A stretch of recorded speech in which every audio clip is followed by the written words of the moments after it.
the landscape here, and it's an important part of the landscape, and I'm so glad you ended with a positive note, because we do need to remember that we're still living in America.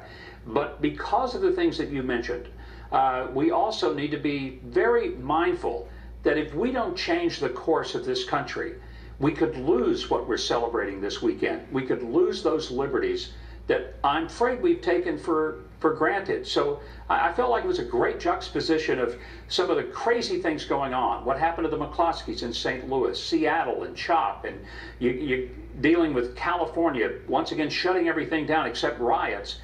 And then you come to the place where we were reminded we've had some great job numbers. The economy is coming back like a bungee cord, and there's some things to be happy about.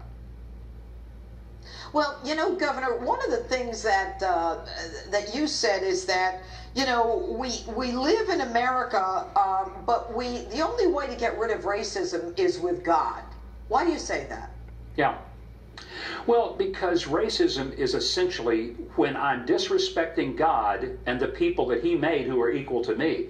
If I really have a good relationship with God and I love Him, I can't help but love the people that He made. And some of them are black, and some of them have white in their color, and some are Asian, and they're all kinds of people. But He made them all, and He didn't make any of them to be less important than me. So if I've got a problem with somebody of a different race, my problem is with God. And that's why I say we've got all these people arguing over politics and race and economics and sociology.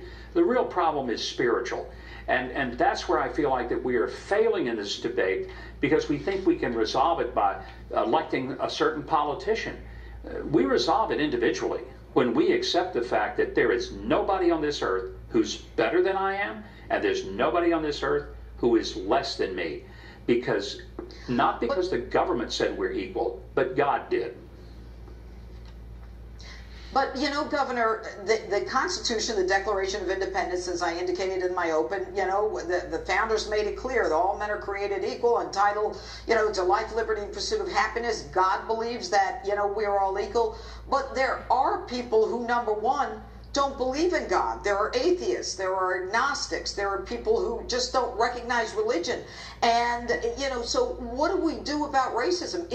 Doesn't it require laws to prevent people from literally abusing other people? Things are getting frayed right now. And I'm a Catholic, I'm a practicing Catholic, I agree with you. But at the same time, we've got to have more, because not everybody believes in God. Well, the fact is we have laws precisely for that reason. Every law we have is because somebody has not obeyed the basic law, which is love your neighbor as yourself. Do unto others as you would have them do unto you. And if we don't live by that law, then we have to define it more and more and more and more to the place where people understand it. We have lots of laws on the books, but if you ask yourself, what do they really say? It gets down to this simple thing: do unto others you should have them do unto you. Don't want to be murdered? Don't murder anybody. Don't want to have somebody steal your stuff? Don't steal anybody's stuff. Don't want to be disrespected? Don't disrespect anybody. That's how it's supposed to work. So yes, we have laws. We can't force people to believe in God, but we do have to accept that our founders understood that, and they believed that our basic fundamental rights of liberty did not come from the government. It came from God, and it was the government's job simply to protect what God had given. So, Governor, how did we get to where we are today? I don't remember it ever being this bad. Maybe in the 60s, the Civil War, but no other time. How did we get here? Well, a lot of it is, yeah, I think that's a great question. And the fact is, I think we're there because we have systematically not just given into racism. We've systematically given into selfishness and everyone becoming his or her own God. That's really the fundamental problem. I know that sounds like some religious overstatement, but when people don't accept that there is a God who makes the rules, and we start making our own, and we make ourselves God being the centerpiece of our own lives, and we're our own God, yeah, we get in trouble. And look, we've taken prayer out of school. We've said you can't read the Bible. You can't put faith things in the middle of the public square. And as we have systematically done that over the past really 60, 70 years, we're paying the price for it, because now we have people who are raising their kids to believe that everybody gets a trophy, nobody's ever wrong, nobody ever loses, because we're all our own God. And frankly, that craziness has resulted in what we're seeing unfold on our streets today. Yeah, very sad.